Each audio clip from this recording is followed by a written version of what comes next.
Well, hello and welcome to GeoSnippits. I'm Headhardhat. For the next few minutes, we're going to give you some interesting information and tidbits about the game, the sport, yes, the obsession, known as geocaching. Well, in today's episode, if you haven't noticed, we've got fresh fallen snow everywhere. We're going to go out into the cold and do ourselves some wintertime geocaching. Let's start now.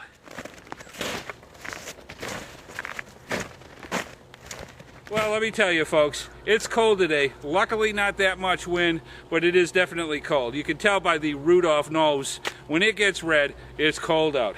Anyways, the GPS says that the geocache is about 100 feet that way. We're going to start looking now. One of the things you're going to find when doing geocaching during the winter is that the geocaches obviously can be covered by snow. This is going to add a lot of difficulty to finding a geocache, especially the smaller ones. The one that we're looking for today is a regular size. Let's see if we can find it. What you see here is where I anticipate the geocache to be. There isn't a mark anywhere. It's completely covered with snow and ice. This needs to be checked, and the only real good way of doing that is using your walking stick. So if you check around, all right, let's start digging. Now, one of the things that you have to do is just start looking around. It's really I guess you could really call it just a bunch of luck to actually find something, because you really can't see like you would during the summer.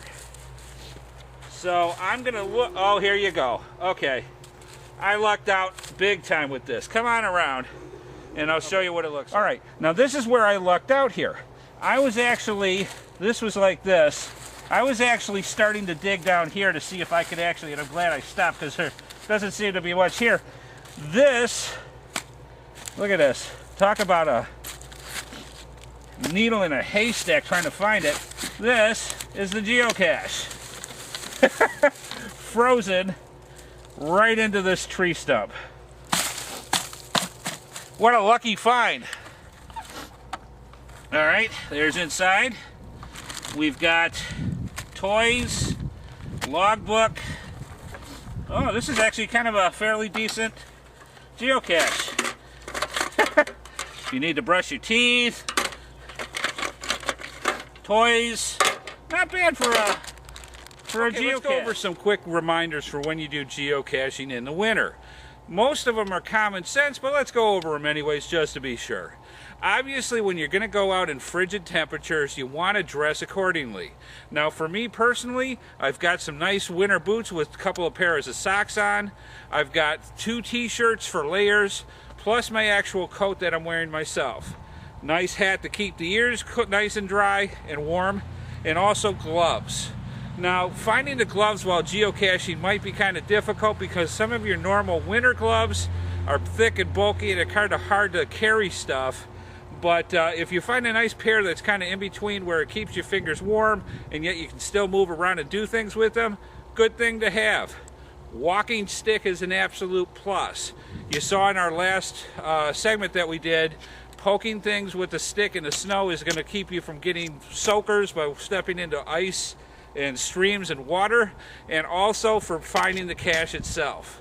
I highly recommend that you carry around with you in your trusty bag this duct tape. Why duct tape, you say? In the winter and when it gets cold, plastic becomes brittle and hard. You poke it with an end like this, if you do it too hard, you're going to bust that top or poke a hole in the top.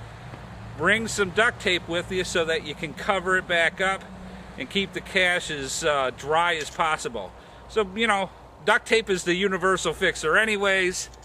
Keep some duct tape with you when doing winter geocaching.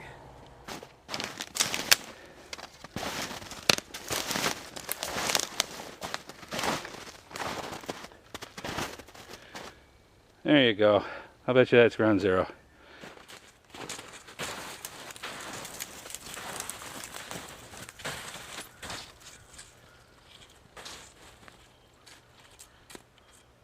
You have to really be careful when walking around in the winter while geocaching. There are nooks and crannies and hills to fall down on.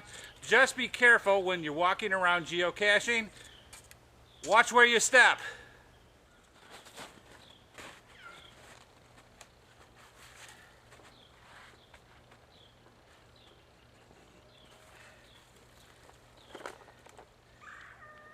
Okay, so this is actually a rather unique container when it comes to geocaching.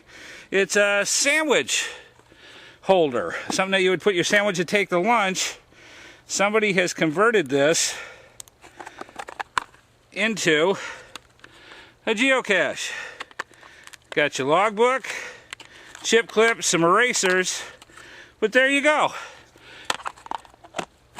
A rather unique wintertime find geocache.